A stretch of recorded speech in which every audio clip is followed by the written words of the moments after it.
आज का हमारा जो एजेंडा है वह है history of ASP dot net core and creating first ASP dot net core MBC project. इसमें लोग दो चीज देखेंगे, एक हिस्ट्री का एएसपी डॉट नेट का इवोल्यूशन कि कैसे कैसे उसमें चेंजेस आया, कब कब चेंजेस आया, क्या मेजर चेंजेस आया, और दूसरा कैसे हम लोग विजुअल स्टूडियो के अंदर एएसपी डॉट नेट कोर का एक प्रोजेक्ट बनाते हैं। चलो स्टार्ट करते हैं। सबसे पहले है हिस्ट्री ऑफ एएसपी। जो पहला सेशन था हमारा, उसके अंदर भी मैंने बताया था कि ASP dot net core MBC जो हम लोग पढ़ रहे हैं वो शुरू कहां से हुआ था? एएसपी से हुआ था।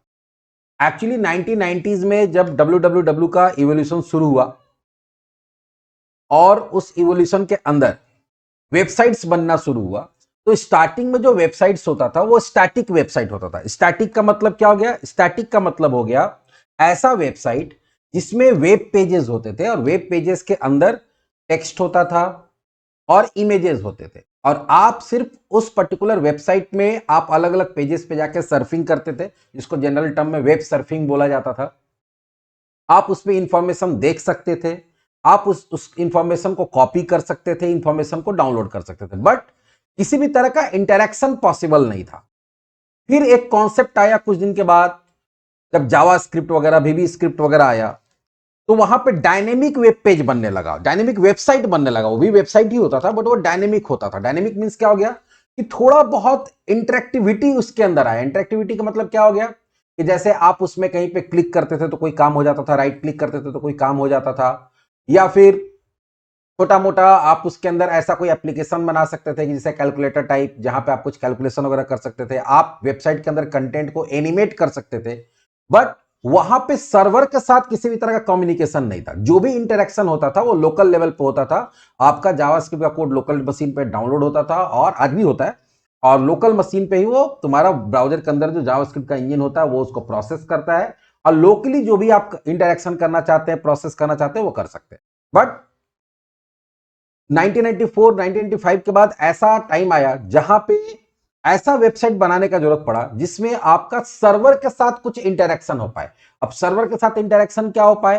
तो उस समय तक अगर आप चाहते हैं कि नहीं मेरा कोई डेटाबेस ऑपरेशन हो पाए, कि आपको यहां पे डेटा डाले वो डेटाबेस के अंदर स्टोर हो जाए, या अगर आप कोई सेशन मेंटेन करना चाहते थे कि सपोज आप चाहते हैं कि जैसे कोई यूजर कोई वेबसाइट पे काम कर रहा है और वो कुछ डेटा को टेम्पररली सर्वर पे स्टोर कर पाए, या फिर ऐसा हो सकता है होता है कि भाई आप कुछ ऑथेंटिकेशन या ऑथराइजेशन का कॉन्सेप्ट, यूजर आईडी बनाना चाहते हैं, उसको पासवर्ड उसमें बनेगा, यूजर आईडी बनेगा, पासवर्ड लगेगा, और आप कोई भी रिसोर्स को रिस्ट्रिक्ट करना चाहते हैं कि जो ऑथराइज यूजर है वो लॉगिन करेगा, ऑथराइज होगा तभी उसको यूज कर सकता है, नहीं कर सकता। तब वहां पे कॉन्सेप्ट आया सर्वर साइड स्क्रिप्टिंग का। वहां पे आपको सर्वर साइड स्क्रिप्टिंग यूज करना पड़ेगा, और उस समय मार्केट में जेएसपी था और फिर बाद में एएसपी आया। तो माइक्रोसॉफ्ट जो सबसे पहले सर्वर साइड स्क्रिप्टिंग लेके आया था उसका नाम था एएसपी।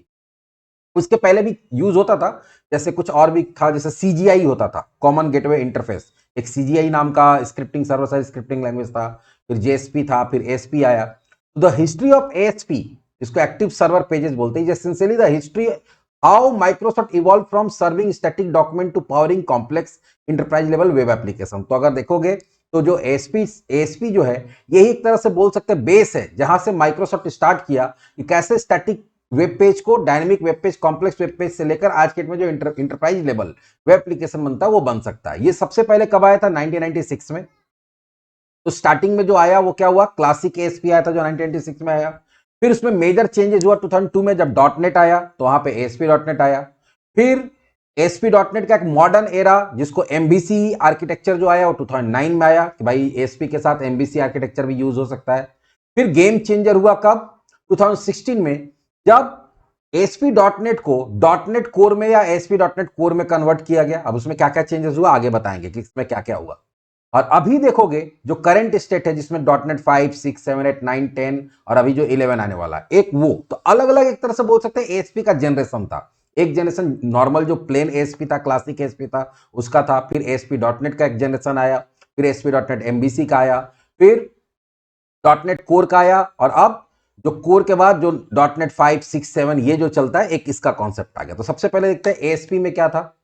तो before ASP web pages are largely static. बोला क्या कि अगर एएसपी आने के पहले जो 1996 में आया था उसके पहले जनरली जो वेब पेजेस बनता था वो सारा, आज बहुत लोग कनेक्ट नहीं हुआ, हाँ इतना ही लोग कनेक्ट हुआ है, बहुत लोग कनेक्ट नहीं हुआ। अभी आया रजनीकांत, एकत, संतोष, वीरेंद्र, विकास, बहुत लोग नहीं हुआ, 3 लोग कनेक्ट नहीं किया आज।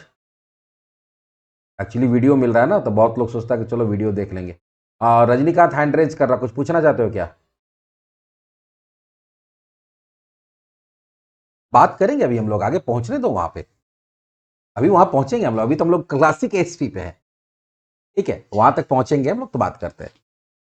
तो अभी हम लोग एकदम इनिशियल लेवल पे हैं। Before SP web pages largely static, शुरू शुरू में बताया ना कि जो भी वेबसाइट्स बनता था उसमें जो वेब पेजेस बनता था वो स्टैटिक होता था, मतलब सिर्फ इंफॉर्मेशन ओरिएंटेड होता था, जो जनरली आप एचटीएमएल सीएसएस के थ्रू जो वेब पेज बनाते हैं, जिसके अंदर आप क्या करते हैं, कंटेंट को लेआउट में कंटेंट का लेआउट बना के उसके अंदर कंटेंट डाल देते हैं, जिसमें इमेज हो सकता है, जिसके अंदर टेक्स्ट हो सकता है, ये सब लिंक हो सकता है, वो जरा सारा कुछ जो हम लोग बनाते थे।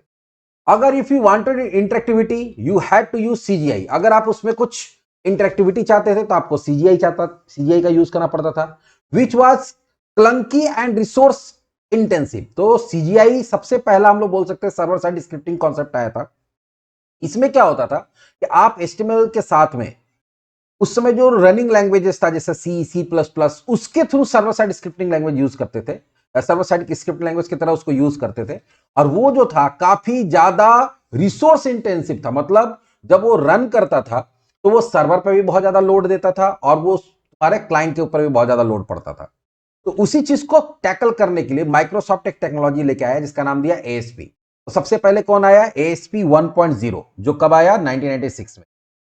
ये कब आया, release as part of IIS 3.0। अब ये IIS क्या है, तो इंटरनेट इंफॉर्मेशन सर्विस, आप लोगों को पता होगा, ये विंडोज के साथ में एक तरह का वेब सर्वर एप्लीकेशन होता है, वो है। तो जब वेबसाइट का कॉन्सेप्ट आया तो वेब सर्वर्स का कॉन्सेप्ट आया। तो वेब सर्वर जनरली क्या होता है, बहुत लोग वेब सर्वर का मतलब कोई मशीन समझ लेता है, बट वो वेब सर्वर का मतलब यहाँ पे सॉफ्टवेयर का बात हो रहा है, जो कि वेबसाइट को अपने अंदर होस्ट कर सकता है और रिक्वेस्ट पे वो रिक्वेस्ट को प्रोसेस करके वेब पेज को डिलीवर कर सकता था। ऐसे सॉफ्टवेयर को क्या बोलते हैं, हम लोग बोलते हैं वेब सर्वर एप्लीकेशन। जैसे तुम लोग नाम सुनोगे, अपाचे टॉमकैट होता है, फिर IIS होता है, ऐसे करके बहुत तरह का वेब, तुम्हारा क्या होता है, web application, sorry web server software होता है, जो कि जिसके अंदर हम लोग वेबसाइट को क्या करते हैं, होस्ट करते हैं या डिप्लॉय करते हैं। तो उसी में माइक्रोसॉफ्ट का जो सर्वर आता है वो कौन सा आता है, IIS।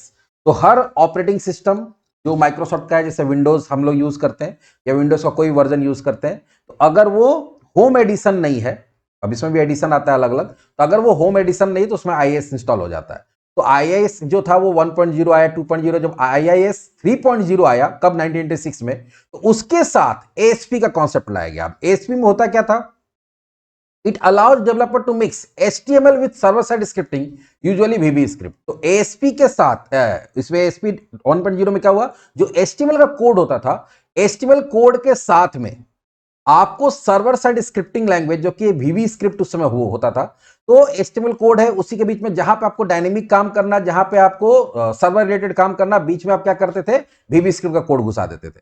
तो ये पहला बार हुआ कि आप HTML के साथ में कोई स्क्रिप्टिंग लैंग्वेज को CGI छोड़ के आप किसका यूज कर सकते हैं, आप यूज कर सकते थे ASP का। तो पहले CGI था जिसके अंदर क्या होता था, HTML, और HTML के अंदर C++ का कोड घुसाया जाता था, लेकिन और भी लैंग्वेज था जिसको डाला जाता था। लेकिन एएसपी क्या किया कि एक नया लैंग्वेज बनाया, VB स्क्रिप्ट, जैसे जावास्क्रिप्ट होता है ना, वैसे एक तरह का VB स्क्रिप्ट लैंग्वेज बनाया और उसको HTML के साथ मिक्स करके कोड लिखा जाता था। उसके बाद the innovation, the for the first time the server could build a page on fly before sending it to the user. तो ये जो कॉन्सेप्ट आया, कोई मैसेज किया, 1 मिनट सर मैं ज्वाइन नहीं कर पाऊंगा रिकॉर्डिंग का। अच्छा ठीक है, वो चेन्नई वाला अपना स्टूडेंट, वो बोला क्या ज्वाइन नहीं करेंगे, वीडियो देख लेंगे। ठीक है, कोई बात नहीं है, वीडियो होने से फैसिलिटी हो जाता है ना, फिर लोग थोड़ा कैजुअल हो जाता है कि चलो क्लास किए तो किए, नहीं किए तो फिर वीडियो देख लेंगे, क्या दिक्कत है। चलो आगे बढ़ते हैं। तो यहाँ पे जब, हाँ लेकिन ऑनलाइन देखो, वीडियो तो मेरा यूट्यूब पे भी है ना, वो भी वहां से भी देख सकते हो। ठीक है, कुछ डाउट होता है उसको लोग क्लियर कर लेता है, इसमें ज्यादा बेनिफिट ही होता है। चलो आगे बढ़ते हैं। तो इसमें जो इनोवेशन हुआ, क्या इनोवेशन हुआ कि देखो, पहले क्या होता था कि वेब पेज पहले से बना के रखा हुआ होता था, कहां पे, सर्वर पे। जो भी स्टैटिक पेजेस था वो पहले से डिजाइन करके उसको कोड करके रखा हुआ होता था और वही डिलीवर होता था। इसमें क्या होता है कि आपका रिक्वेस्ट आएगा, रिक्वेस्ट आने के बाद आपका वेब सर्वर क्या करेगा, वेब पेज बनाएगा, बिल्ड करेगा, रन टाइम में पहले से बना के रखा हुआ नहीं रहेगा, और बिल्ड करके तब वो क्या करेगा, यूजर को भेजेगा। तो ये बहुत बड़ा इंप्रूवमेंट हुआ। उसके बाद ASP 2.0 आया, 3.0 आया, जिसमें क्या किया गया कि कुकीज का कॉन्सेप्ट डाला गया। अब कुकीज के बारे में अगर तुम जानना चाहते हो तो जनरली सेशन मैनेजमेंट में यूज होता है। तो सेशन मैनेजमेंट दो तरह से कर सकते हैं, या तो आप कोई भी यूजर है उसका सेशन का डेटा समझते हो तुम लोग, अगर नहीं समझते हो तो एक छोटा सा एग्जांपल बता रहे हैं कि जैसे ही तुम कोई लॉगिन किए या कोई वेबसाइट खोले, और जैसे एक एग्जांपल ले लो कि ई कॉमर्स वेबसाइट है, अभी तो वैसा नहीं होता, अभी तो डेटाबेस का यूज होता था, लेकिन स्टार्टिंग में जब ई कॉमर्स वेबसाइट आया था तो वहां पे क्या होता था कि अगर आप जैसे ही उसके अंदर लॉगिन करते हैं तो आपका लॉगिन करते के साथ एक सेशन स्टार्ट हो जाता है। अब सेशन में क्या होता है कि आप अपना जब तक लॉगिन किए तब तक कोई डेटा को टेम्पररी स्टोर करके रख सकते हैं। जैसा कि एक एग्जांपल ले लो, शॉपिंग कार्ट। तो मान लो कि तुम लॉगिन किए, उसके बाद तुम प्रोडक्ट को क्या करो, कार्ट में ऐड करते जा रहे हो, तो कार्ट में जो भी इंफॉर्मेशन ऐड कर रहे हो वो कहीं ना कहीं तो स्टोर होता होगा। तो उसमें क्या होता था कि जनरली आप सेशन मेंटेन करते थे उस समय, और सेशन के अंदर उसको स्टोर करते थे। अब सेशन में क्या होता है, या तो सर्वर पे स्टोर हो सकता है जो कि सेशन ऑब्जेक्ट के थ्रू होगा, जो हम लोग आगे पढ़ेंगे, या फिर अगर कोई ऐसा वेबसाइट है जहां पे बहुत सारा यूजर एक साथ काम करता है, तो सारे यूजर का अगर डेटा वो अपने सर्वर पे स्टोर करने लगेगा, तो सर्वर पे वो कहां स्टोर करेगा, रैम के अंदर। तो उसके रिसोर्स पे, जो रैम वाला रिसोर्स है, उस पर बहुत ज्यादा लोड पड़ेगा, जिसके कारण वो वेबसाइट स्लो हो जाएगा। तो इस कारण से क्या होता था कि कुकीज का कॉन्सेप्ट लाया गया, जहां पे यूजर स्पेसिफिक डेटा को एक स्मॉल टेक्स्ट फाइल में डाल के और क्लाइंट के कंप्यूटर पे ही भेज दिया जाता था। जैसे तुम क्या करोगे, ऐड टू प्रोडक्ट कोई किए तो क्या करेगा, कुकीज में राइट के तुम्हारे सर्वर पे भेज दिया। फिर तुम दोबारा वेबसाइट को कोई दूसरे पेज पे गए तो वो तुम्हारे, जैसी कोई दूसरा वेब पेज आप हिट करते हैं तो वो क्या करता है, जैसे मान लो कोई यूआरएल पे क्लिक किया उस वेबसाइट का, वो जब भी यहां से रिक्वेस्ट जाएगा कुकीज को लेके चला जाएगा, वो टेक्स्ट फाइल उसको मिल जाएगा। फिर तुम दूसरा कोई प्रोडक्ट ऐड किए, उसको उसमें दोबारा ऐड करेगा, दो प्रोडक्ट हो गया तो वहां से भेज देगा। तो जब जब तुम कोई डेटा उसमें ऐड करोगे, नया नया कुकी बन के तुम्हारे लोकल कंप्यूटर पे आते चला जाएगा, और वो टेक्स्ट फाइल आएगा, और जब भी तुम यहां से रिक्वेस्ट करोगे तो तुम्हारे रिक्वेस्ट के साथ वो कुकीज चला जाएगा, और वो क्या करेगा, वही कुकीज से निकाल के डेटा तुम्हारा वो कार्ट में दिखा देगा। तो वो सेशन मेंटेन करने का हम लोग ये सब सारा कुछ डिटेल में पढ़ेंगे। लेकिन इसमें सबसे बड़ा प्रॉब्लम क्या था कि हाउएवर एज साइट ग्रीव्स, अगर तुम्हारा वेबसाइट बहुत बड़ा है तो वहां पे एक कॉन्सेप्ट होता है स्पैगेटी कोड का, become a major issue because logic and design were mixed in the single file. AHP के अंदर होता क्या था कि तुम्हारा एचटीएमएल का जो पेज है उसी के अंदर तुमको वीबी स्क्रिप्ट का भी कोड को अटैच करना पड़ता था। तो एचटीएमएल वीबी स्क्रिप्ट, एचटीएमएल वीबी स्क्रिप्ट, तो पूरा का पूरा बोल सकते हैं कि वो जो कोड होता था वो सब एक दूसरे के साथ मिक्स हो जाता था। और मिक्स होने के साथ प्रॉब्लम क्या है कि अगर इन केस किसी भी तरह का एरर होता है तो वो बहुत बड़ा प्रॉब्लम खड़ा कर देता है कि उसको खोजेंगे कैसे, कहां पे प्रॉब्लम हो रहा है। उसका कोई एक फिक्स स्ट्रक्चर नहीं होता था। मतलब क्या है कि मॉडल व्यू कंट्रोलर, तो वहां फिक्स स्ट्रक्चर के डेटा यहां रहेगा, लॉजिक का काम ये करेगा, व्यू ये बनाएगा, वहां सब कुछ एक ही जगह पे हो रहा है। तो बोल सकते कि बहुत ज्यादा वो कोड को कॉम्प्लेक्स कर देता था, क्योंकि सब कुछ एक दूसरे के साथ मिक्स हो जाता था। तो ये बहुत बड़ा प्रॉब्लम था एएसपी के अंदर। लेकिन फिर भी हम बता रहे हैं कि जिस समय, अभी एक एग्जांपल ले लो कि जब हम लोग फर्स्ट टाइम पढ़ाई लिखाई करना शुरू किए थे, इसके अंदर आ गए थे, बोल सकते हैं आईटी फील्ड के अंदर आ गए थे, तो हम लोग जब पढ़ रहे थे तो उसमें हम मोबाइल आया, मोबाइल का एरा शुरू हुआ था वही 2000 के आसपास में। तो उस समय कीपैड फोन ही हमारे लिए बहुत बड़ा चीज होता था। कीपैड फोन ही हमारे लिए बहुत बड़ा चीज है। तो हम लोग जब कीपैड फोन फर्स्ट टाइम लिए तो लगता था कितना बड़ा चीज ले लिए, कितना बड़ा टेक्नोलॉजी हम लोग यूज कर रहे हैं। लेकिन आज के डेट में सोचो कि अगर किसी के पास कीपैड फोन होता है तो लोगों को क्या लगता है कि अरे यार इसके पास यही फोन है। तो उस समय यही बहुत बड़ा टेक्नोलॉजी था। ठीक है, कॉम्प्लेक्स था लेकिन यही ऑप्शन था, इसीलिए लोग इसी का यूज करता था, इसी से सारा काम कर रहा था। लेकिन जब कोई नया टेक्नोलॉजी आता तब पुराने टेक्नोलॉजी का प्रॉब्लम समझ में आने लगता है। फिर क्या हुआ, जो मेजर चेंजेस हुआ 2002 में। 2002 से पहले तुम्हारा एएसपी ही यूज होता था।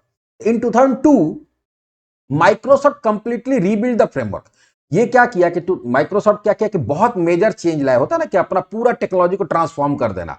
तो यहां पे 2002 के अंदर वो डॉटनेट लॉन्च किया था। डॉटनेट लॉन्च किया तो डॉटनेट के साथ ही एएसपी को क्या बनाया, एएसपी डॉटनेट बनाया। उसका नाम क्या दे दिया, एएसपी डॉटनेट। और एक चीज पहले बता देते हैं कि एएसपी और एएसपी डॉटनेट का दूर दूर तक कोई लेना देना नहीं है।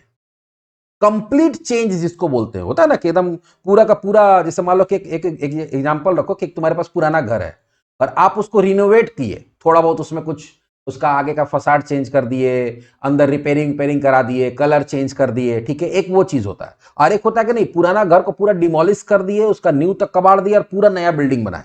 तो एएसपी डॉट नेट में वही हुआ, नाम तो भले ही एएसपी रह गया लेकिन ये कंप्लीट नया बना। तो in 2002 Microsoft completely rebuild the framework, इस पूरे फ्रेमवर्क को फिर से रीबिल्ड किया। This was not just an update, ये कोई अपडेट नहीं था, it was shift to the dot net framework. ये क्या किया, डॉटनेट फ्रेमवर्क में पूरा का पूरा चीज को शिफ्ट कर दिया गया। तो इसमें सबसे बड़ा बेनिफिट क्या हुआ, कंपाइल्ड नॉट इंटरप्रेटेड। पुराना जो एएसपी डॉट एएसपी था उसमें क्या होता था कि जब जब रिक्वेस्ट आता था, ध्यान देना, जब भी रिक्वेस्ट आता था तब रन टाइम में रिक्वेस्ट को रिसीव करता था सर्वर, फिर आपका जो कोड था जिसमें एचटीएमएल और VB स्क्रिप्ट दोनों कोड को उठाता था, फिर एचटीएमएल को रेंडर करता था, मतलब उसको जो भी टैग वैग में कन्वर्ट करना वो कन्वर्ट किया, और टैग को जो भी इंटरफेस में कन्वर्ट किया, प्लस जो VB स्क्रिप्ट का कोड था उसको रन टाइम में ट्रांसलेट करता, इंटरप्रेट करता था। इंटरप्रेटर कंपाइलर दो चीज होता है, कंपाइलर में होता है कि एक बार कंपाइल हो गया बार बार ट्रांसलेट नहीं होगा, और इंटरप्रेटर में क्या होता है जब भी रन होगा कोड तब तक ट्रांसलेट होगा। तो वो करता क्या था कि पूरा का पूरा जब जब रिक्वेस्ट आएगा उस पेज के लिए बार बार उसको ट्रांसलेट करता था, इंटरप्रेट करता था। इसमें क्या हो तो किया गया कि पूरा एक कॉन्सेप्ट को चेंज किया गया, यहां कंपाइल्ड हो गया। Unlike classic ASP which are interpreted line by line, जब भी रिक्वेस्ट आएगा तो हर लाइन को बार बार चेक करेगा, बार बार ट्रांसलेट करेगा, ठीक है। यहां पे क्या होता है एएसपी.NET में was compiled into DLL making much faster. इसमें क्या होता है कि आप जैसे ही पूरा प्रोजेक्ट बना लेते थे उसके बाद उसको बिल्ड करते थे। बिल्ड करने से क्या होता था कि सब चीज जितना भी कोड तुम लिखे हो सबका ऑटोमेटिक कंपाइल होने के बाद डीएलएल बन जाता था। जब हम लोग डिप्लॉय करेंगे सर्वर पे तो डीएलएल ही चला जाएगा। तो डीएलएल जाने से फायदा क्या है कि आपका डायरेक्ट मशीन कोड चला जाएगा सर्वर के अंदर, तो बार बार उसको ट्रांसलेट करने का जरूरत नहीं पड़ेगा, जिससे कि तुम्हारा एप्लीकेशन क्या होगा, फास्ट हो जाएगा। अब सोचो एक एग्जाम्पल समझो, अगर इसको पता नहीं तुम लोगों को इंटरप्रेटर कंपाइलर के बीच में एक डिफरेंस पता है कि नहीं, अगर नहीं पता तो बोलो हम इसको समझा देंगे। इंटरप्रेटर और कंपाइलर के बीच में डिफरेंस पता है कि नहीं है? हमको तो लगता है कि पता होना चाहिए, नहीं पता है? ठीक है समझ लो, एक एग्जाम्पल से समझाते हैं तुम। एक एग्जाम्पल ये है, अब जनरली हम बच्चों को पढ़ाते हुए जब प्रोग्रामिंग शुरू करते हैं कोई भी प्रोग्रामिंग लैंग्वेज, तो वहां ये बताना पड़ता है हम लोगों को, ये ASP.NET से इसको लेना देना नहीं है, जनरल प्रोग्रामिंग लैंग्वेज से लेना देना। इसको समझाने के लिए हम एक चीज समझा रहे हैं। जैसे मान लो मेरे पास आ, मेरे पास एक बुक है, मेरे पास क्या है, एक बुक है। वो बुक में पूरा का पूरा कंटेंट जो है वो इंग्लिश में लिखा हुआ है। मेरे पास एक बुक है, मान लो ASP.NET का ही बुक है, और ASP.NET का जो बुक है इसमें पूरा का पूरा कंटेंट इंग्लिश में है। और मेरे पास जो स्टूडेंट आ रहा पढ़ने के लिए वो उसको थोड़ा सा इंग्लिश में प्रॉब्लम है। तो अब अगर हम इंग्लिश में कोई भी चीज को रीड कर रहे हैं बुक से और समझा रहे हैं तो बच्चों को समझ में नहीं आ रहा। बहुत बच्चों का क्या है कि सर प्लीज इसको हिंदी में ट्रांसलेट करके समझा दीजिए ना, इंग्लिश समझ में नहीं आता है। क्योंकि जनरली अगर पता नहीं, हम लोग बिहार झारखंड से हैं तो यहाँ पे 90% लोगों का इंग्लिश में थोड़ा हाथ तंग रहता है। रीजन है कि यहाँ जो स्टेट बोर्ड है, यहाँ का जो भी स्टेट है, बिहार बोर्ड क्या या झारखंड बोर्ड का या जनरली यूपी में भी चले जाओगे तो वहाँ इंग्लिश पे बहुत कम फोकस होता है। वहाँ सारा का सारा सिलेबस जनरली क्या होता है, हिंदी में होता है, वहाँ इंग्लिश में होता नहीं है। तो बच्चों का इंग्लिश थोड़ा खराब होता है। जनरली CBSE वगैरह में भी जो पढ़ रहे हैं उनका भी होता है, क्योंकि वो थोड़ा सा माहौल इस तरह का यहाँ पे है कि इंग्लिश पे बहुत ज्यादा फोकस नहीं है, अब तो थोड़ा बहुत होने लगा। तो अब सोचो कि वो जो बुक है वो इंग्लिश में है, अब बच्चे क्या बोल रहे हैं, बच्चे बोल रहे हैं कि आपको हिंदी में ट्रांसलेट करना होगा। तो अब एक उपाय क्या है कि सपोज हम क्लास में गए, बुक ओपन किए, बुक का पहला लाइन पढ़े इंग्लिश में, ठीक है, और फिर उसको हिंदी में ट्रांसलेट किए, फिर बताए, फिर दूसरा लाइन पढ़े, फिर उसको हिंदी में ट्रांसलेट किए, फिर बताए, फिर तीसरा लाइन पढ़े, हिंदी में ट्रांसलेट किए, फिर बताए, फिर चौथा लाइन पढ़े, हिंदी में ट्रांसलेट करके बताए। ये जो प्रोसेस है यही करता है इंटरप्रेटर।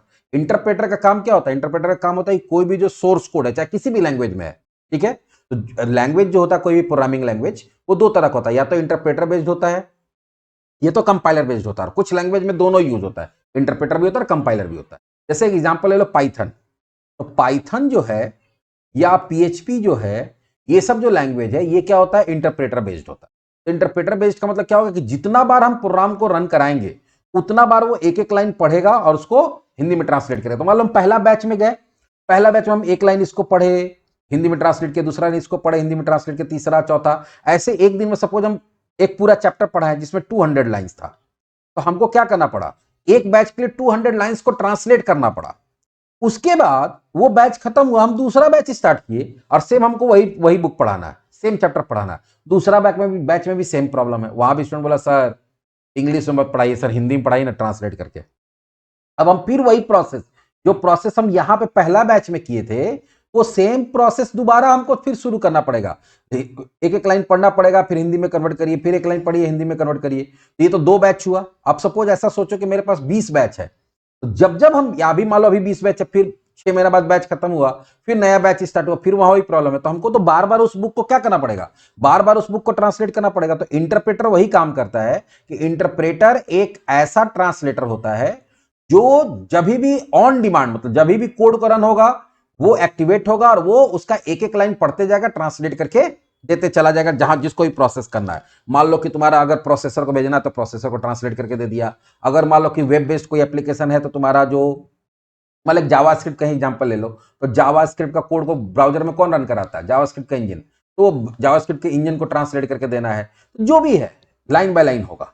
अब ये प्रॉब्लम मेरे साथ बहुत बड़ा है कि भाई हर दिन हमको क्या करना पड़ रहा है, हर दिन हमको जाना पड़ रहा है, हर दिन जाके वही बुक उठाना पड़ रहा है, हर दिन वो चैप्टर खोल रहे हैं, एक ही लाइन पढ़ रहे हैं, फिर उसको ट्रांसलेट कर रहे हैं, बार बार हमको करना पड़ रहा है। तो हमको लगा कि इस प्रॉब्लम से सॉल्यूशन देखना पड़ेगा भाई, एक दिन का तो बात है नहीं, जब भी नया बैच स्टार्ट करेंगे यही प्रॉब्लम आएगा, यहाँ पे बच्चों को इंग्लिश में प्रॉब्लम है। तो हम एक दिन क्या किया, उस बुक को घर में ले आए, उस बुक को घर में ले आए और एक अलग से एक नोटबुक नोटबुक खरीद के लाए मार्केट से।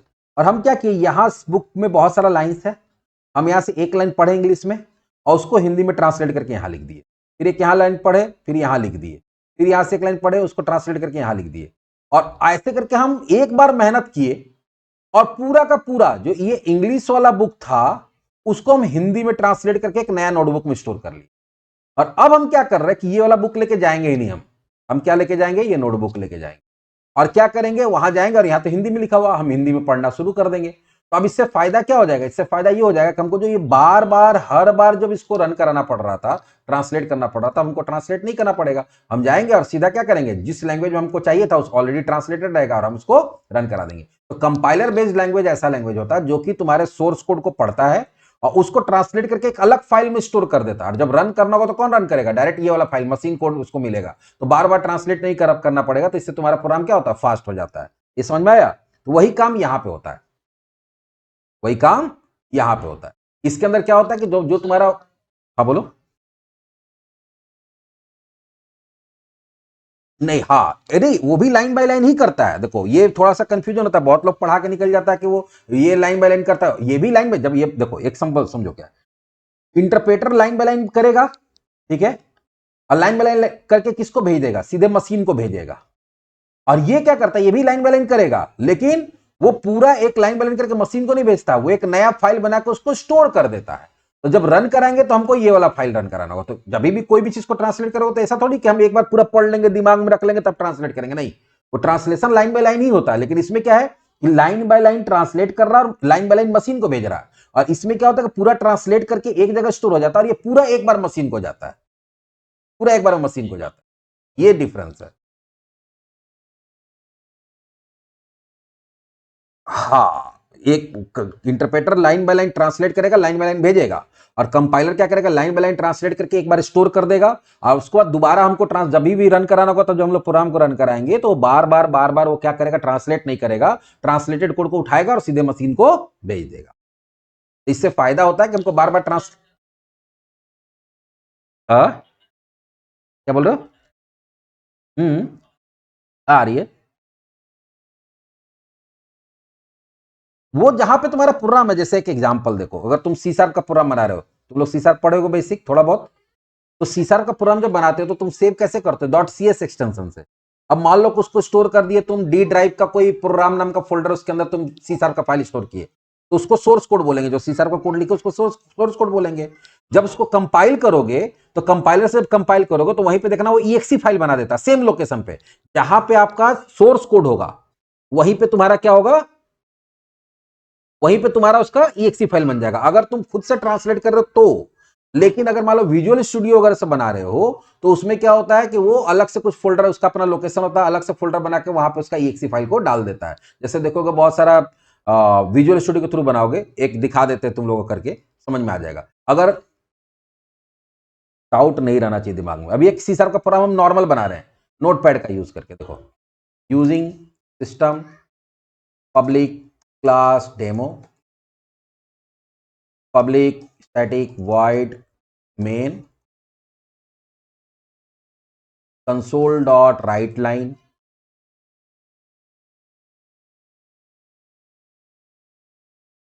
Welcome to the world of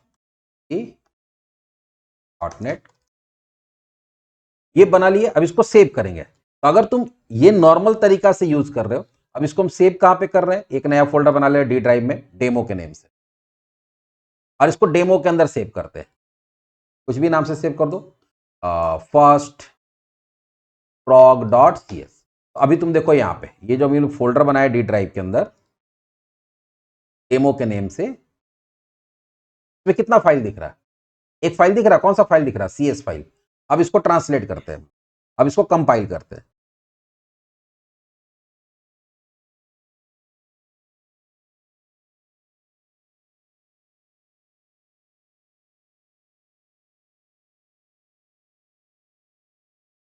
command prompt में होगा developer command prompt, CSC first program.cs compile हो गया ना। जैसे ही कंपाइल हुआ होगा देखो यहीं पे क्या बन गया, उसका एग्जीक्यूटेबल फाइल बन गया। तो अब जो तुम्हारा मशीन कोड कंपाइलर क्या क्या मशीन कोड बनाया और उसका एक नया फाइल बना दिया। तो जनरली जब तुम क्या करते हो, .NET का या कोई भी माइक्रोसॉफ्ट का लैंग्वेज यूज करते हो, और जब उसको ट्रांसलेट करते हो तो या तो EXE बनता है जो कि डायरेक्टली रन हो सकता है, या तो DLL बनता है जो कि रीयूज करने के लिए, मतलब वो डायरेक्टली रन नहीं होता, उसको किसी दूसरे एप्लीकेशन में यूज कर सकते हो। तो अगर नॉर्मल तरीका से ऐसे काम हुआ, अब अगर इसी काम को तुम विजुअल स्टूडियो से करते हो, कंसोल एप्लीकेशन बनाते हो, तो वो क्या करता है, उसका थोड़ा स्ट्रक्चर अलग होता है, क्योंकि उसमें फोल्डर वगैरह अपना हिसाब से बनाता है। या न्यू प्रोजेक्ट में गया, देखो यही सेम प्रोग्राम हम लोग बनाते हैं, कंसोल एप्लीकेशन लेंगे यहाँ। नेक्स्ट गए, अभी यहाँ पे मान लो देते हैं माई प्रोजेक्ट, और इसको कहाँ बनाते हो, डेमो फोल्डर में ही बनाते हैं। कहाँ बनाते हैं, डेमो फोल्डर के अंदर ही, सेम जगह पे, और यहाँ सेलेक्ट फोल्डर कर। इस बार क्या होगा कि डेमो के अंदर एक माई प्रोजेक्ट नाम से पहले फोल्डर बन जाएगा, आपका सारा फाइल वहीं स्टोर होगा। बन गया यहाँ माई प्रोजेक्ट के नाम से, और यहीं पे देखो तुम्हारा फिर माई प्रोजेक्ट है, और यहाँ पे देखो program.cs बना अपने आप। ये क्योंकि विजुअल स्टूडियो यूज करते हैं तो सारा कुछ खुद ब खुद जनरेट कर देता है। अब यहाँ देखो program.cs है, अब इसमें तुम जो भी लिखना चाहो लिख दो, यूजिंग सिस्टम पब्लिक क्लास, मान लो डेमो ही दे देते हैं, public static void main console write line welcome to the world of इस आप देते।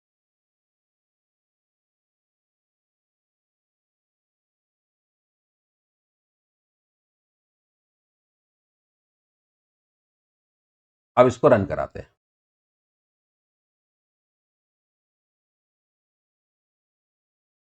आउटपुट आ गया welcome to the world of C. लेकिन इसका देखो EXE फाइल कहां बना होगा।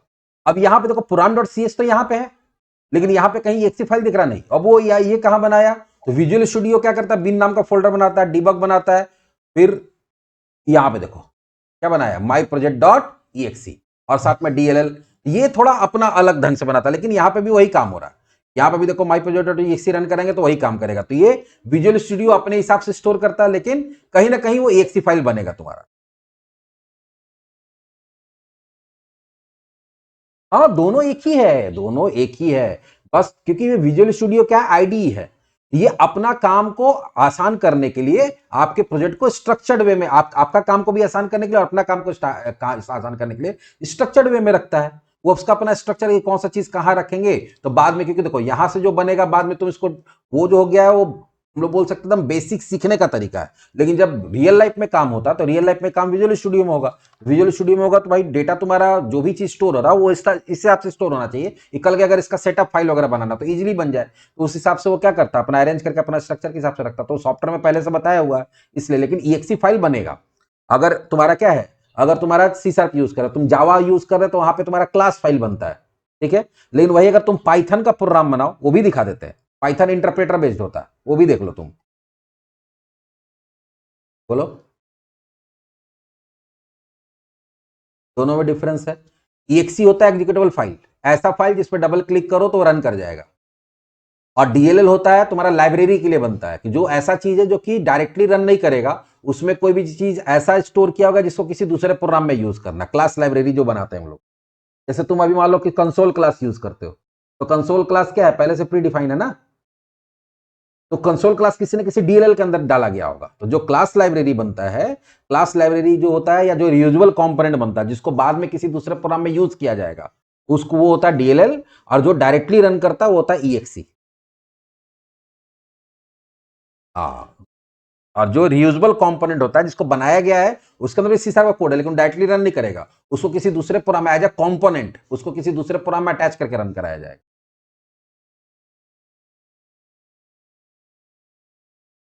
कहा, वो डिपेंड कर रहा है ना तुम्हारा, उसमें तुम्हारा कोई कंपोनेंट तुम बना रहे हो कि तुम ये एग्जीक्यूटेबल फाइल बना रहे हो, तुम सारा कोड एक ही जगह लिख रहे हो, उसको तुम रीयूज कर लेकर नहीं बना रहे हो, तो उसके लिए तुमको क्लास लाइब्रेरी पढ़ना पड़ेगा सी शार्प का। सी शार्प के अंदर तुम सर्च कर लेना कहीं पे भी क्लास लाइब्रेरी क्या होता है, तब तुमको समझ में आएगा। यहां पे देखो अभी पाइथन का भी बता देते हैं। यहां पे हम लोग सीधा लिखते हैं, कोड लिखते हैं print welcome to the world of Python, ठीक है। तो सेव करते हैं, कहीं पे भी सेव कर लेते हैं। और इसके लिए भी हम एक फोल्डर बना लेते हैं डेमो के अंदर पाइथन के नेम।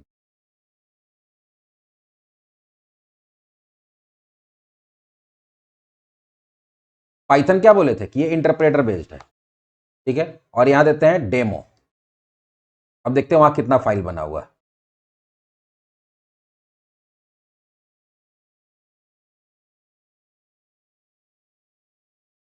एक फाइल बना हुआ, ठीक है। रन कराते हैं, रन कर गया। यहां कितना फाइल बना हुआ अभी भी, रन करने के बाद भी एक ही फाइल बना हुआ है ना। क्यों?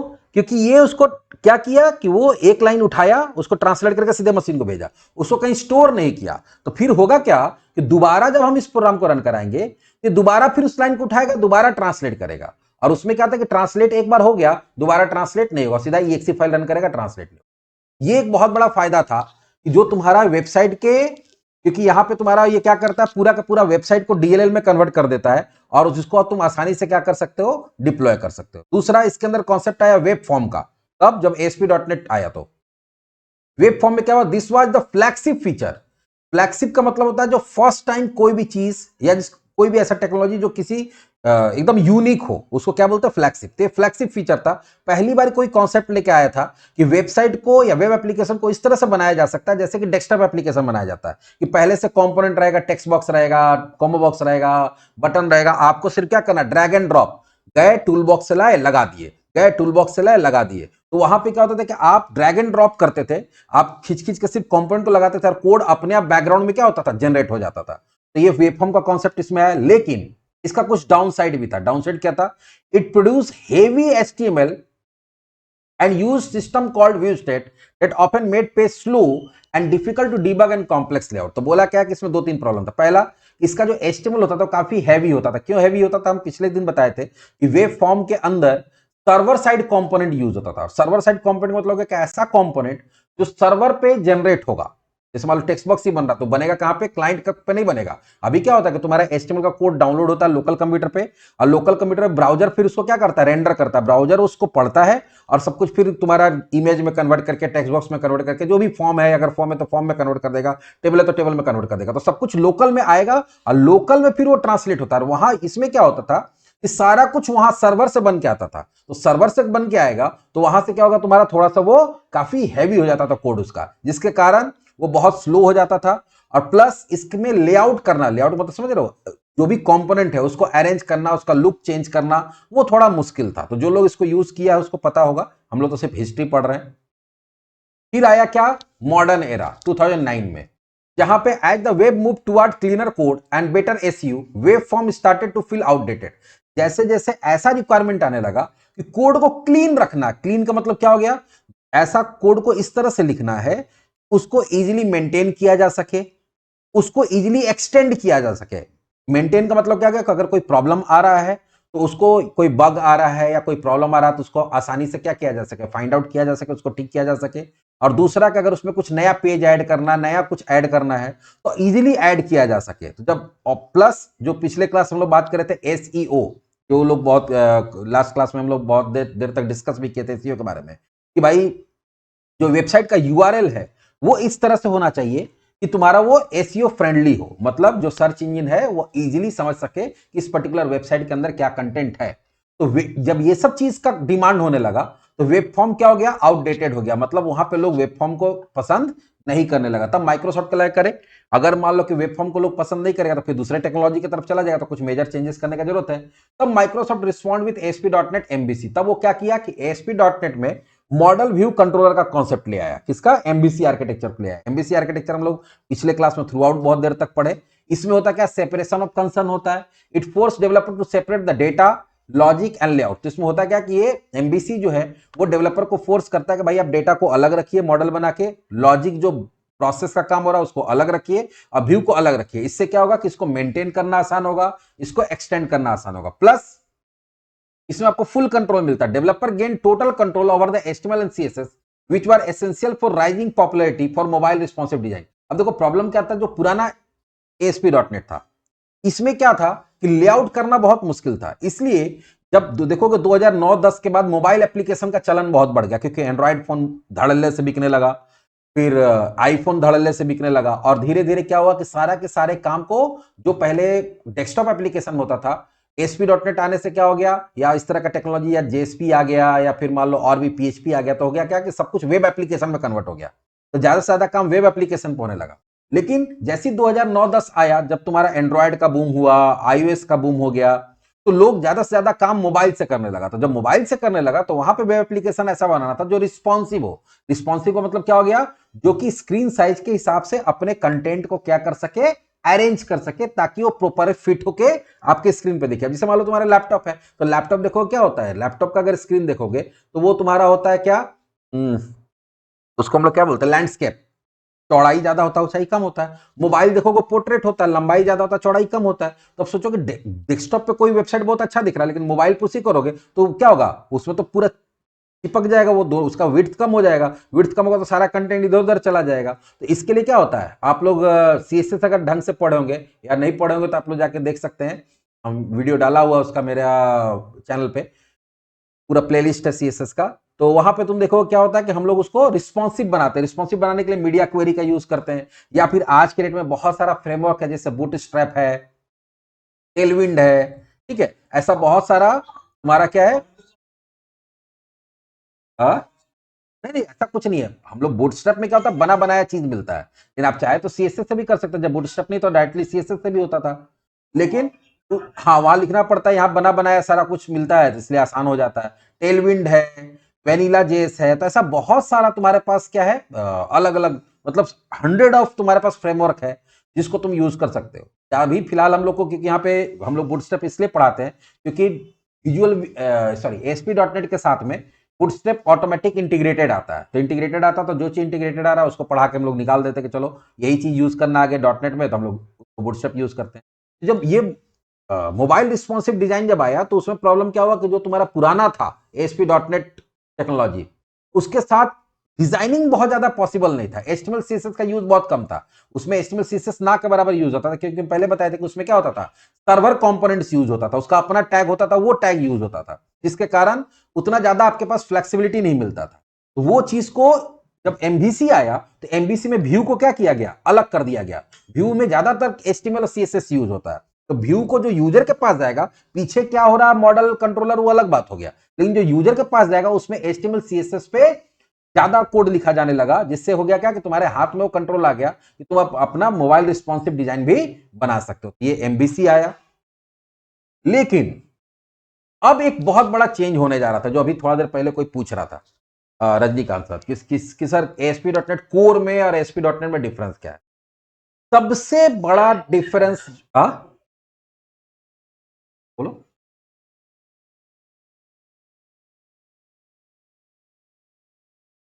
नहीं, वो नहीं होगा, वो पॉसिबल नहीं है। वो चीज तुमको पूरा रीबिल्ड करना पड़ेगा, क्योंकि दोनों का पूरा आर्किटेक्चर अलग है, दोनों का पूरा कॉन्सेप्ट अलग है।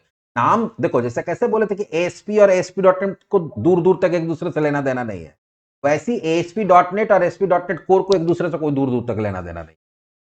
ठीक है, ये सिर्फ लेगेसी नाम का यूज कर रहा है, क्योंकि लोगों का जो फेथ है वो बना हुआ रहे। बात समझ में आ रहा है, लोगों का जो फेथ है वो बना रहे कि हम एएसपी ही यूज कर रहे हैं, लेकिन उससे लेना देना कुछ नहीं है।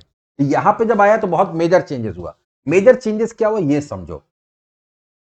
2012-13 के बाद या 10-11 के बाद, 10 के बाद ही मान के चल सकते हैं, एक बहुत बड़ा रिवोल्यूशन बोल सकते हैं आया, जहां पे ऐसा टेक्नोलॉजी आने लगा जो मार्केट में फ्रीली अवेलेबल था। जैसे डॉटनेट के साथ सबसे बड़ा प्रॉब्लम क्या है कि डॉटनेट माइक्रोसॉफ्ट का है, ठीक है, डॉटनेट टेक्नोलॉजी।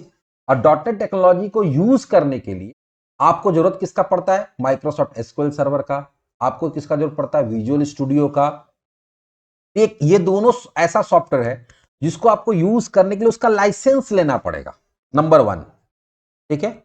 नंबर 2, ये जो पुराना ASP.NET था वो प्लेटफॉर्म डिपेंडेंट था। प्लेटफॉर्म डिपेंडेंट का मतलब क्या हो गया? वो जब भी डिप्लॉय होता था तो वो विंडो इन्वायरमेंट में ही डिप्लॉय हो सकता, मतलब जो उसका सर्वर होना चाहिए वो विंडो ही होना चाहिए, विंडो सर्वर, ठीक है। दूसरा कोई भी सर्वर पे वो काम नहीं करता था।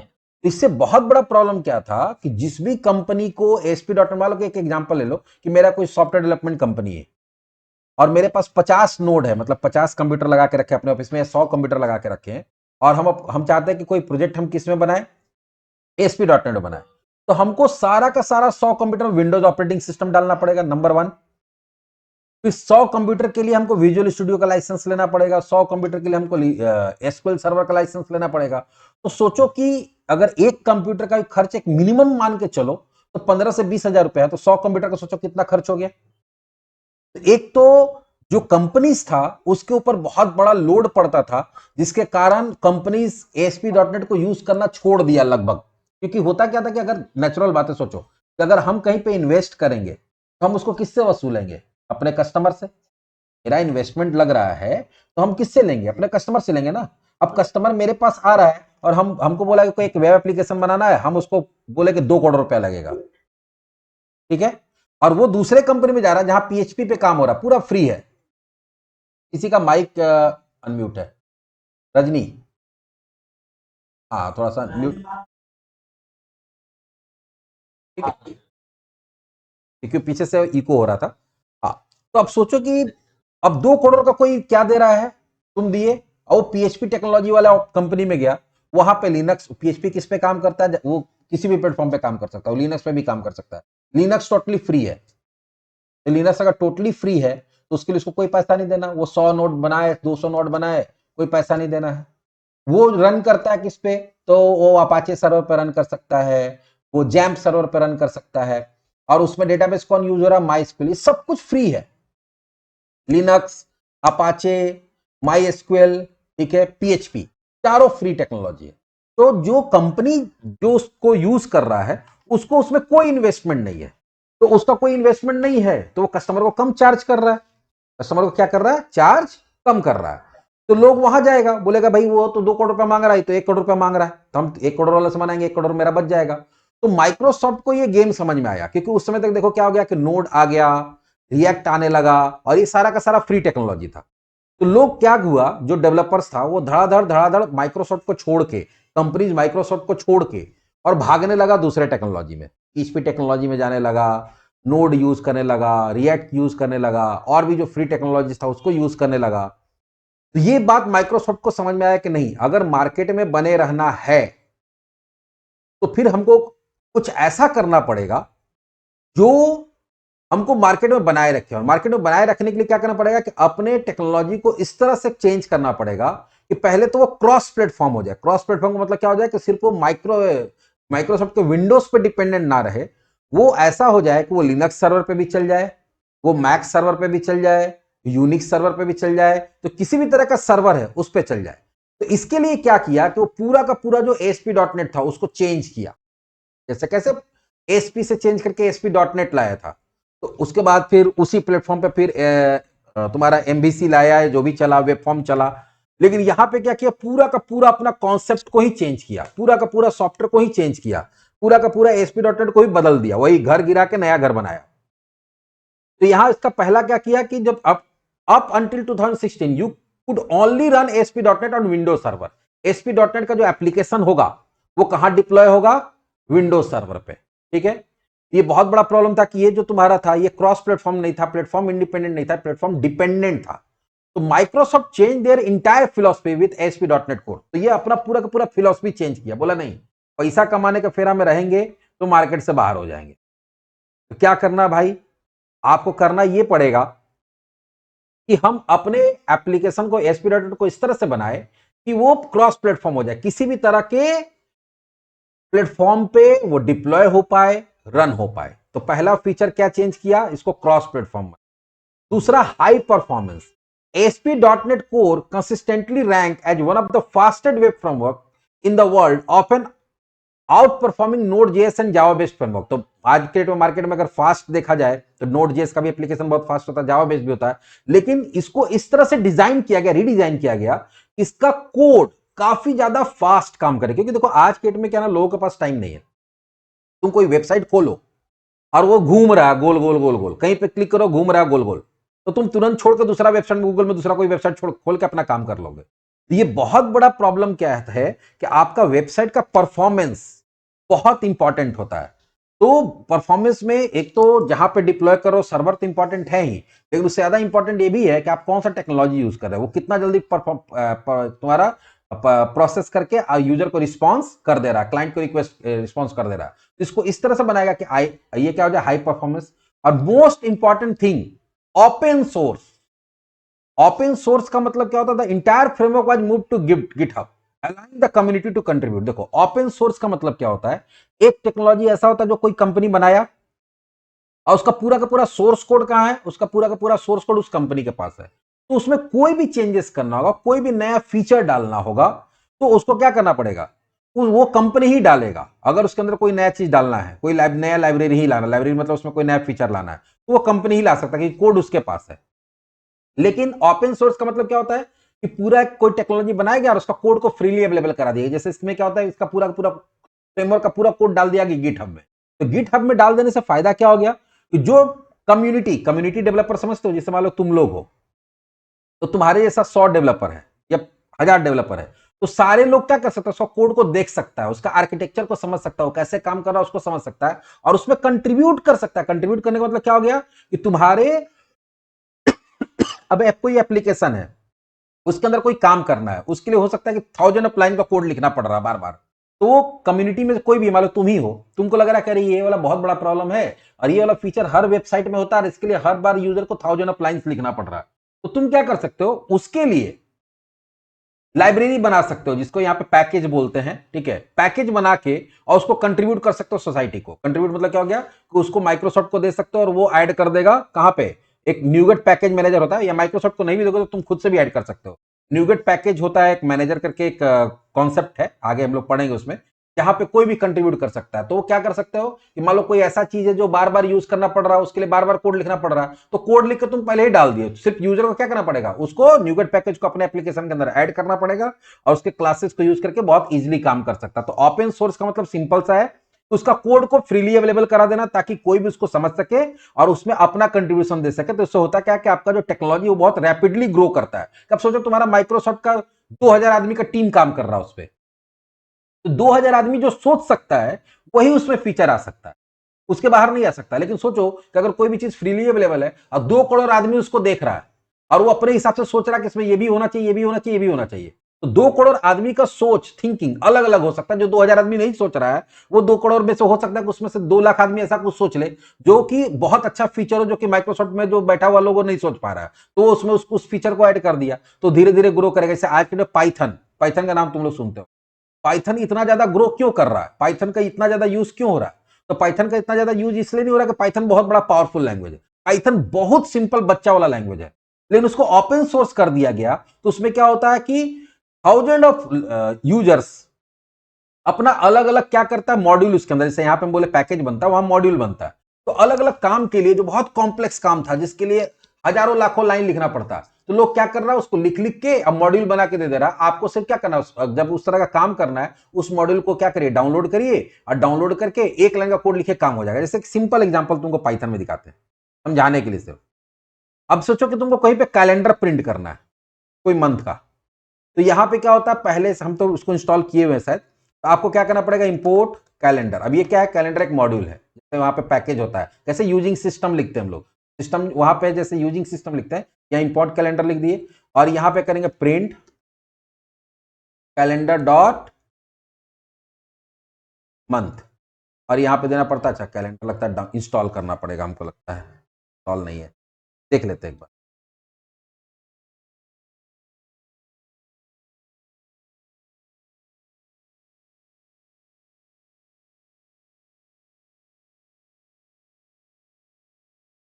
हाँ, आ गया देखो। तो ये देखो क्या हुआ, हम लोग 2 लाइन लिखे हैं, 2 लाइन मेरी, एक तो इसको इंपोर्ट किए, यहां पे क्या है, 1 लाइन लिखे, और देखो पूरा कैलेंडर प्रिंट हो गया।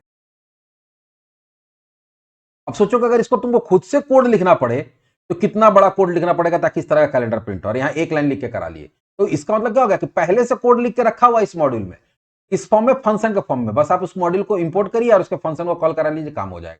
तो वैसे ही डॉटनेट में भी लाखों, क्या है, लाखों तुमको पैकेज मिल जाता है, लाखों पैकेज के अंदर करोड़ों क्लास मिल जाता है, करोड़ों क्लास के अंदर 10 करोड़ 20 करोड़ 50 करोड़ बोल सकते हैं फंक्शंस मिल जाता है, जो कि पहले से कोड बना के रखा हुआ है, जो कम्युनिटी बना के दिया है, और आप उसको यूज करके अपना काम को आसान कर सकते हैं। ये डॉटनेट कोर आया उस समय, कब, 2016, और उस समय से ये चेंज होते आ रहा है।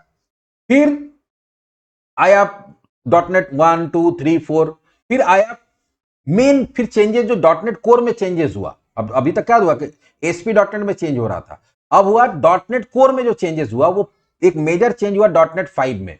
अब 5 के बाद 6 7 8 9, थोड़ा सा यहां पे टाइपिंग मिस्टेक है,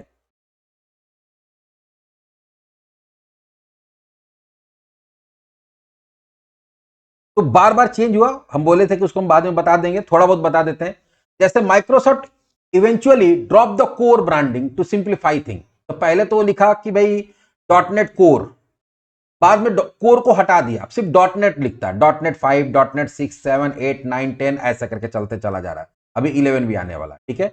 we are now in the era of unified dotnet. तो यूनिफाइड का मतलब क्या हो गया, अब बहुत सारे चीज को मिला के एक कर दिया गया है। तो जो डॉटनेट 5 आया और उसके बाद जो चेंजेस हुआ, वो क्या क्या चेंजेस हुआ, तो पहला चेंज हुआ ब्लेजर आया, पहला क्या हुआ, ब्लेजर। अब ब्लेजर क्या है, तो ब्लेजर कुछ है नहीं, एक्चुअली पहले रेजर था, रेजर की जगह ब्लेजर आ गया। Allow developer to build interactive web UI using C sharp institute of JavaScript via web assembly. अब यहां पे क्या कि एचटीएमएल के कोड के साथ में तुम सी शार्प का भी कोड अटैच कर सकते हो, जिससे क्या होता है तुम्हारा कि अलग से कहीं पे तुम्हारा, जैसे बोले थे ना कोड बिहाइंड का या कंट्रोलर का, तक अभी देखो हम लोग एमबीसी पढ़ेंगे तो वहां क्या करेंगे कि सी शार्प का सारा कोड कहां लिखा जाएगा, कंट्रोलर के अंदर, और व्यू के अंदर क्या लिखा जाएगा, व्यू के अंदर सारा कोड लिखा जाएगा तुम्हारा एचटीएमएल सीएसएस बूटस्ट्रैप, उसका कोड लिखा जाएगा। लेकिन अगर आपको जरूरत पड़ता है कि छोटा मोटा कोड है जो हम कंट्रोलर से काम नहीं कराना चाहते हैं, तो हम लोग क्या कर सकते हैं, सीधे कहां कोड लिख सकते हैं, आपका एचटीएमएल पेज के अंदर भी कोड लिख सकते हैं यूजिंग रेजर सिंटेक्स या ब्लेजर सिंटेक्स बोलते हैं। या आप चाहे तो अगर अभी देखोगे कि एक तो होता है कि ASP.NET कोर एमबीसी, और एक होता है ASP.NET कोर पेजेस। पेजेस में क्या होता है कि एमबीसी अगर आप आर्किटेक्चर यूज नहीं करना चाहते हैं, फिर भी आप सारा काम कर सकते हैं, तो वहां पे हम लोग ब्लेजर का यूज कर लेते हैं, ठीक है, कि एचटीएमएल का कोड के साथ ही तुम्हारा किसका कोड लिख दिया जाता है, सी शार्प का कोड लिख दिया जाता है। प्लस दूसरा जो इसमें मेजर चेंज हुआ, मिनिमल एपीआई हुआ। जैसे जब डॉटनेट 6 आया तो introduce with dotnet 6 to complete with lightweight framework like express, allowing web API to be written in just a few line of code.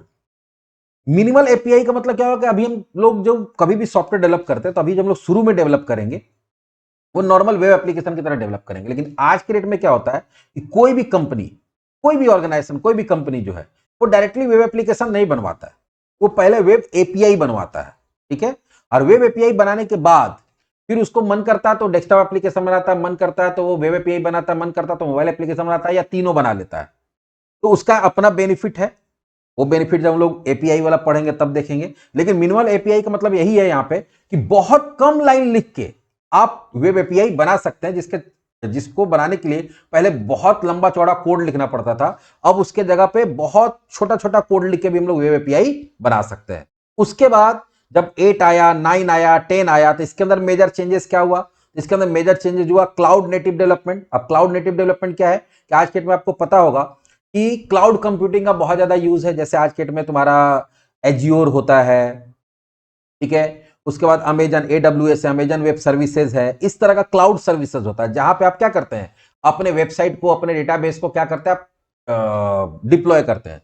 तो इसको, इसमें उस तरह का फीचर लाया गया कि बहुत इजीली आप एक क्लिक करेंगे और आपका पूरा का पूरा वेब एप्लीकेशन कहां पे डिप्लॉय हो जाएगा, आपका पूरा का पूरा वेब एप्लीकेशन डिप्लॉय हो जाएगा क्लाउड पे, ठीक है। चाहे वो एजियोर यूज कर रहे हैं या फिर AWS यूज कर रहे हैं या और भी बहुत सारा मार्केट के अंदर क्लाउड सर्विसेज है, तो वहां पे आप अपने वेबसाइट को इजीली डिप्लॉय कर सकते हैं। तो इस तरह से अब आप क्या होगा, 8, 9, 10 में आप जो भी वेब एप्लीकेशन बनाते हैं तो उसका स्ट्रक्चर इस तरह से होता है कि वो इतना ज्यादा फ्लेक्सिबल होता है कि आप एक दो क्लिक करिएगा और आपका पूरा पूरा एप्लीकेशन डिप्लॉय हो जाएगा क्लाउड पे। तो क्लाउड नेटिव डिप्लॉयमेंट का मतलब क्या हो गया कि यहां पे एप्लीकेशन इस तरह से ही बनेगा कि आपको उसको क्लाउड पे डिप्लॉय करने में दिक्कत नहीं आएगा। दूसरा होता है AI इंटीग्रेशन। अभी आप क्या कर सकते हैं यहाँ पे कि अगर आपको सपोज अपने एप्लीकेशन में, जैसे देखो बहुत सारा वेबसाइट खोलते हो तो साइड में एक चैट वाला जाता है, ठीक है, कि आप वहां पे तुरंत कोई हेल्प चाहिए वहां ले सकते हैं। तो आप अभी जैसे अपने वेबसाइट में बहुत इजीली AI का इंटीग्रेशन कर सकते हैं। मतलब आप कोई चैटबॉट बनाना चाहते हैं अपने वेब एप्लीकेशन के अंदर, या फिर छोटा मोटा AI का कोई कंपोनेंट आप उसमें अटैच करना चाहते हैं तो वो कर सकते हैं, लेकिन उसके लिए फिर AI का पढ़ाई करना पड़ेगा अलग से, वो LLM वगैरह के बारे में जानकारी लेना पड़ेगा। तो ये सिर्फ कॉन्सेप्ट बताया गया कि उसमें क्या क्या चेंजेस किया गया। उसका ब्लेजर यूनाइटेड हुआ। अब ब्लेजर यूनाइटेड क्या है, तो पहले होता क्या था, थोड़ा सा ये समझना पड़ेगा तुम लोग को कि इसका काम ब्लेजर यूनाइटेड के बारे में। जैसे अगर हम बोले ना कि यहाँ पे ब्लेजर में काम कर सकते हैं, ब्लेजर या रेजर जो भी बोलो, जहां पे हम लोग क्या करते हैं, जहां पे हम लोग HTML और C# या जो भी तुम यूज कर रहे हो, क्या नाम है, लैंग्वेज यूज कर रहे हो, F# यूज कर रहे हो या VB.NET यूज कर रहे हो, उसका कोड को HTML कोड के साथ इंटीग्रेट कर सकते हैं। तो उसमें होता क्या है कि जो ब्लेजर यूनाइटेड है वो एक तरह का माइक्रोसॉफ्ट का एक टेक्नोलॉजी बोल सकते हैं, जो करता है, जिसके अंदर होता क्या था, दो चीज होता है, एक होता ब्लेजर सर्वर, एक होता ब्लेजर वेब असेंबली। दोनों अलग अलग होता था पहले, लेकिन ब्लेजर यूनाइटेड में क्या किया गया कि दोनों को एक साथ मिला दिया गया। अभी इसमें होता क्या है, तो देखो इसमें होता है कि भाई एक होता सर्वर साइड रेंडरिंग, एक होता क्लाइंट साइड रेंडरिंग। तो दोनों पहले अलग अलग होता था।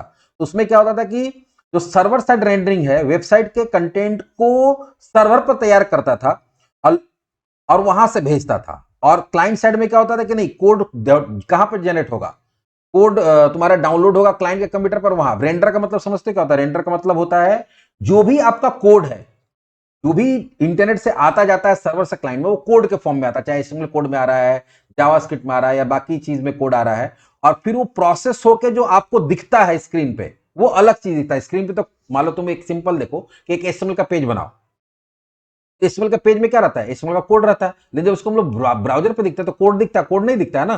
कोड की जगह पर वहां इमेज दिखता है, टेक्स्ट दिखता है, एनिमेशन दिखता है, जो भी चीज उसके अंदर किया गया है, उसी प्रोसेस को रेंडरिंग बोलते हैं, कि जो तुम्हारा कोड है उसको व्यू में कन्वर्ट करना। तो पहले क्या होता था कि दो तरह का यहां पे यूज होता था, सर्वर साइड रेंडरिंग यूज होता था, क्लाइंट साइड रेंडरिंग यूज, दो अलग अलग जगह पे काम होता था। अब क्या होता है, दोनों काम एक ही जगह पे होता है, तो उसको बोलते हैं ब्लेजर यूनाइटेड। तो ये कुछ नया नया चीज जो है which combine the server side and client side rendering सिमलेसली।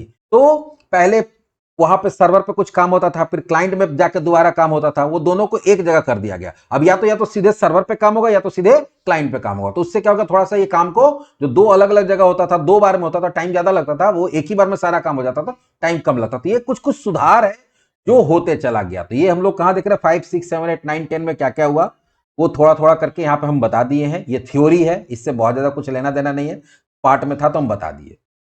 अब फाइनली आते हैं किस पे, हाँ बोलो। सर्वर साइड रेंडरिंग का मतलब क्या होता है समझो। हम कह रहे हैं कि तुम्हारे पास तुमको खाना खाना है कहीं पे, ठीक है। अब तुम्हारे पास एक किचन है और एक तुम्हारा रूम है। अब हो सकता है कि तुम किचन में गए, पहले क्या होता था, किचन में गए, किचन में जाके क्या किए कि वहां पे सारा खाना बनाए। अब बना के और उसको तुम बड़े बड़े बर्तन में पैक कर लिए या टिफिन में पैक कर लिए, फिर तुम उसको लेके आ रहे हो रूम में अपना, कहां पे, रूम में जहां तुमको खाना, या डाइनिंग रूम में। फिर तुम उसको क्या कर रहे हो, डब्बा में से निकाल रहे हो और अपने प्लेट में सर्व कर रहे हो। दो पार्ट हुआ कि वहां पे तुम क्या कर रहे हो, बना रहे हो अलग जगह, और खाते समय सर्व कर रहे हो कहीं और पे। तो वहां बना के पैक कर लिए, उसको लेके आए, फिर यहाँ पैकेट खोले, अब पैकेट खोल के उसको सर्व किए, और वो हो गया तुम्हारा सर्वर साइड, वहां पे बना और सर्व यहाँ पे हुआ। तो पहले दो पार्ट में होता था, ठीक है। अब क्या होता है कि नहीं, या तो आप पूरा बना लो कहां पे, किचन में, वहीं पे प्लेट निकालो, वहीं पे प्लेट में खाना डालो और सीधे उठा के लेके कहां जाओ, अपना डाइनिंग टेबल में ले आओ। या तो तुम क्या कर सकते हो कि पूरा का पूरा चीज को ले आए किचन में ही, सारा गैस वै सारा कुछ, सॉरी डाइनिंग रूम में, और यही बना रहे हो यही खा रहे हो। सर्वर साइड रेंडरिंग का मतलब हो गया कि सारा काम सर्वर पे हो रहा है। क्लाइंट साइड रेंडरिंग का मतलब हो गया जहां पे सारा काम क्लाइंट पे हो रहा है। तो अभी जो यूनाइटेड में ऐसे होता है, पहले क्या होता था कि नहीं, आधा काम उधर करना है आधा काम इधर करना। तो रेंडरिंग का मतलब क्या हो गया, रेंडरिंग का मतलब हो गया कि कुछ कंपोनेंट जो है, तो मान लो तुम्हारा वेब पेज बन रहा है, तो आधा वेब पेज कहां बनेगा, आधा वेब पेज सर्वर पे बनेगा और आधा वेब पेज क्लाइंट में बनेगा।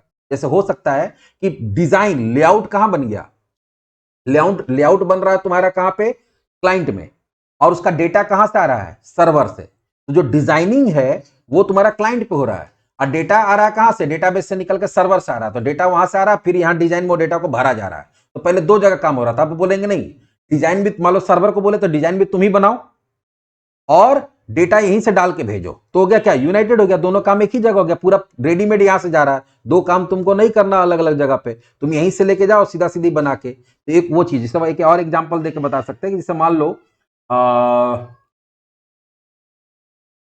अभी देखोगे ऑनलाइन फर्नीचर हम लोग मंगाते हैं।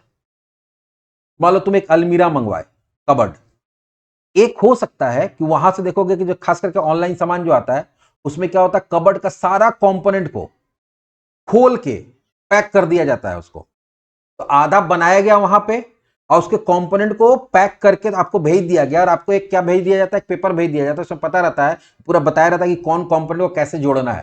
तुम्हारे घर पे आया, फिर तुम उसको जोड़ रहे हो, मतलब वहां दो पार्ट में काम हो रहा है, उसका प्रोडक्शन कहीं और हो रहा है, असेंबलिंग कहीं और हो रहा है। और एक हो सकता है कि नहीं, तुम डायरेक्ट क्या किए, वहां से बोले कि नहीं भैया हमको असेंबली करने नहीं आता है, तुम पूरा का पूरा वहीं प्रोडक्शन करो और वहां से पूरा अलमीरा को सारा कंपोनेंट को जोड़ो और वहां से सीधा अलमीरा बना के ही मेरे, या जो कबर्ड पूरा बना के मेरे घर पे भेजो।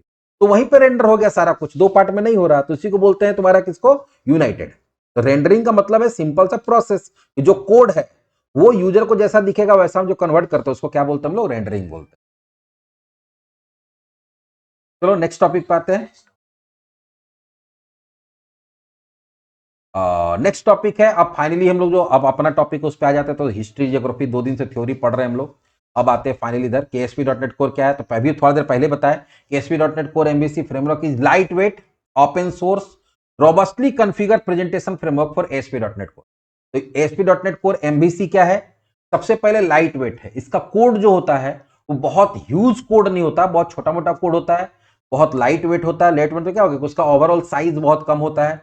ओपन सोर्स है, पहले बताया ओपन सोर्स मतलब क्या होगा कि इसका कोड मार्केट में अवेलेबल है, कोई भी उसको रिसर्च कर सकता है, उसको एक्सटेंड कर सकता है।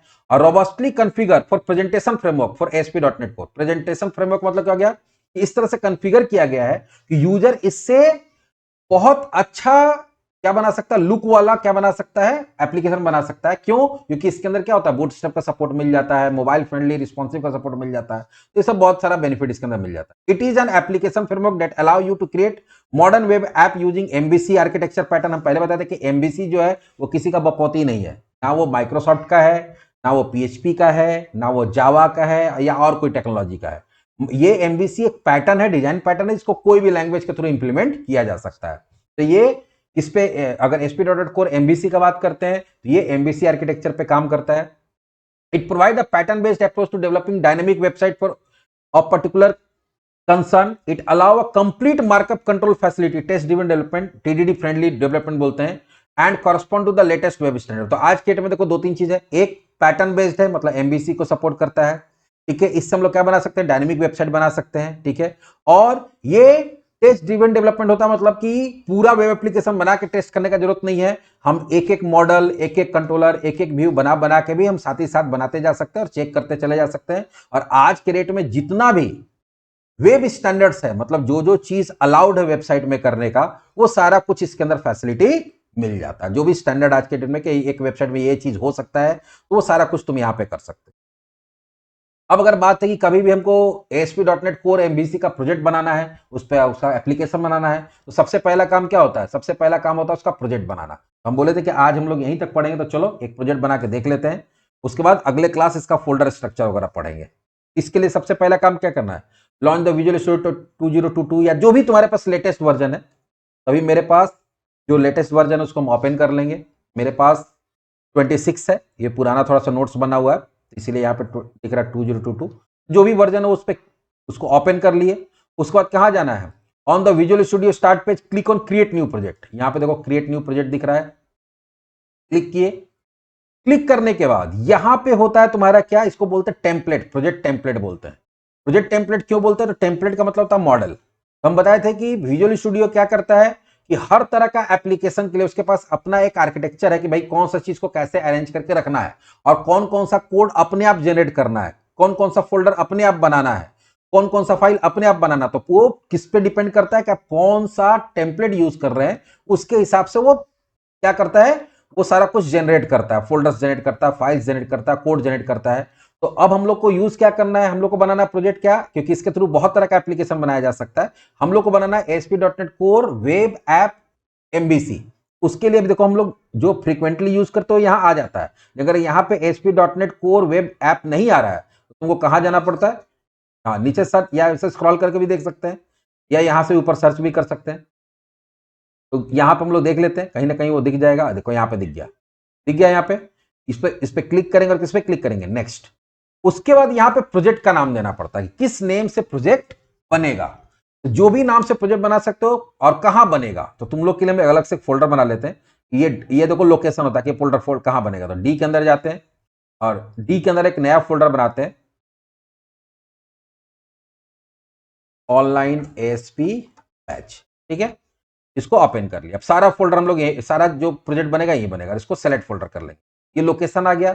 अब यहां पर हम लोग नेम देते हैं, ये क्या होगा, फर्स्ट बैच। इसमें ध्यान देना होता क्या है, थोड़ा सा समझा देते हैं। आगे फोल्डर स्ट्रक्चर तो हम लोग को पढ़ना ही, लेकिन अभी बता देते हैं। होता है क्या है, ये तो तुम्हारा लोकेशन हो गया कि यहां पे बनेगा, क्या बनेगा, तो सबसे पहले एक फोल्डर बनेगा फर्स्ट बैच के नाम से। इसको बोलते हैं सॉल्यूशन नेम। क्या बोलते हैं, सॉल्यूशन। बाय डिफॉल्ट सॉल्यूशन का नाम वही होता है जो प्रोजेक्ट का नाम होता है, लेकिन आप चाहे तो सॉल्यूशन का नाम अलग रख सकते हैं, प्रोजेक्ट का नाम अलग रख सकते हैं। अब बहुत स्टूडेंट को दिमाग में रहता है कि सॉल्यूशन क्या होता है, अब प्रोजेक्ट क्या होता है। तो एक चीज समझो, एक कोई क्लाइंट मेरे पास आया और वो आके हमको बोला कि सर हमको एक वेबसाइट बनाना है, ठीक है, तो हमको उसको कोई सॉल्यूशन देना है। वो एक प्रॉब्लम लेके आया, उसको हमको सॉल्यूशन देना है। तो उसके सॉल्यूशन के लिए एक फोल्डर बनता है, वो उसको बोलते हैं सॉल्यूशन फोल्डर। तो जब भी प्रोजेक्ट बनाओगे तो पहले एक सॉल्यूशन फोल्डर बनता है, और सॉल्यूशन के अंदर प्रोजेक्ट बनता है। तब बोलोगे कि सॉल्यूशन के अंदर प्रोजेक्ट क्यों बनता है, क्योंकि एक कस्टमर का एक प्रॉब्लम नहीं हो सकता, 2-3 प्रॉब्लम भी हो सकता है। जिसे बोला कि नहीं हमको वेब एप्लीकेशन भी बनाना है और हमको मोबाइल एप्लीकेशन भी बनाना, तो होगा क्या कि यहां पे सॉल्यूशन फोल्डर एक बनेगा, उसके अंदर 2 प्रोजेक्ट फोल्डर बन जाएगा। एक बनेगा किसके लिए, वेब के लिए, और एक किसके लिए बनेगा, मोबाइल एप्लीकेशन के लिए। तो इस तरह से क्या होगा कि एक कंपनी का, एक क्लाइंट का एक सॉल्यूशन फोल्डर बनता है, और उसके अंदर उसका जितना तरह का एप्लीकेशन बन रहा है सबके लिए सॉल्यूशन फोल्डर के अंदर एक एक फोल्डर बनता है। अब मान लो हम लोग वेब एप्लीकेशन बना रहे हैं, तो पहले तो फर्स्ट बैच नाम से क्या बनेगा, सॉल्यूशन फोल्डर। उसके अंदर फर्स्ट बैच के नाम से क्या बन जाएगा, प्रोजेक्ट वेब ऐप का। और उसके अंदर वेब ऐप का सारा फाइल्स वगैरह कहां रहेगा, इसके अंदर रहेगा। फिर जब मोबाइल एप्लीकेशन बनाएंगे तो वहां सॉल्यूशन फर्स्ट बैच ही रहेगा, और यहां मोबाइल एप्लीकेशन का नाम दे देंगे। इससे क्या होगा कि मोबाइल एप्लीकेशन के नाम से एक और फोल्डर बन जाएगा, किसके अंदर, फर्स्ट बैच के अंदर। तो इससे क्या होगा कि एक ही कंपनी का मल्टीपल एप्लीकेशन को एक सॉल्यूशन फोल्डर के अंदर अरेंज करके रख सकते हैं। तो खैर जब जरूरत पड़ेगा जैसे जैसे बताते चले जाएंगे, थोड़ा सा समझा दिए यहां। हाँ, ये हम क्या बताया कि बाय डिफॉल्ट क्या होता है, जिस नाम से प्रोजेक्ट होता है उसी नाम से क्या होता है तुम्हारा सॉल्यूशन, लेकिन सॉल्यूशन दूसरे नाम से भी हो सकता है। यहां देते हैं माई सॉल्यूशन, उसका नाम चेंज कर दिया, कोई दिक्कत नहीं है। उसके बाद क्या करेंगे, नेक्स्ट। यहां पे फ्रेमवर्क आएगा, तो जो सबसे लेटेस्ट है उसी को लेना है, बाकी यहां पे कुछ भी टच अभी नहीं करना है। ठीक है, उसके बाद किस पे क्लिक करेंगे, क्रिएट पे। जैसे क्रिएट करोगे तो जो टेम्पलेट सेलेक्ट किए थे, अब यहां पे देखो साइड में सॉल्यूशन एक्सप्लोरर आता है। अगर किसी का सॉल्यूशन एक्सप्लोरर नहीं आ रहा है तो आप व्यू में जाएंगे और यहां से सॉल्यूशन एक्सप्लोरर ले लेंगे।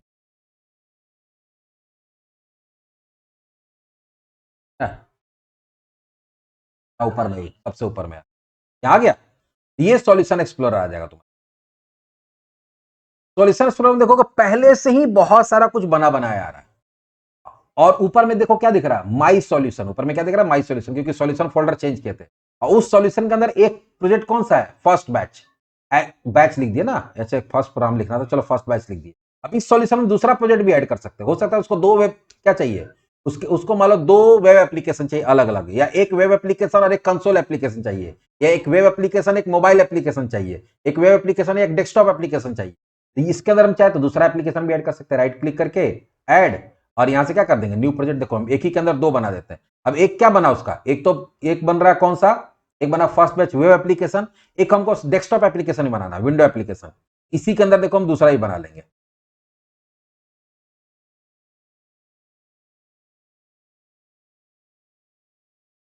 कहां गया, विंडो फॉर्म ऐप है।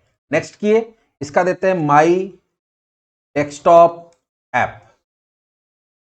Next create. तो अब एक ही यूजर का देखो, एक सॉल्यूशन हुआ, एक सॉल्यूशन के अंदर दो प्रोजेक्ट हो गए, एक वेब एप्लीकेशन हो गया। तो एक क्लाइंट का जितना भी प्रोजेक्ट होगा हम एक सॉल्यूशन के अंदर रख सकते हैं। तो देखो इसका यहां पे देख लो, यहां समझ में आ जाएगा। डी में गए और यहां चले गए किसके अंदर, ऑनलाइन बैच। अब यहां देखो सॉल्यूशन तो एक है, लेकिन इसके अंदर देखो दो फोल्डर बना हुआ है, एक फर्स्ट बैच और एक माई डेस्कटॉप। अब वेबसाइट वाला सारा फाइल इसके अंदर रहेगा और डेस्कटॉप एप्लीकेशन वाला सारा फाइल इसके अंदर रहेगा। इसी तरह से अगर कोई मोबाइल एप्लीकेशन बनाना है तो हम उसके लिए भी एक नया प्रोजेक्ट ऐड कर सकते हैं। एक कस्टमर का, एक क्लाइंट का मल्टीपल एप्लीकेशन को एक जगह अरेंज करने के लिए हम लोग किसका यूज करते हैं, सॉल्यूशन का यूज।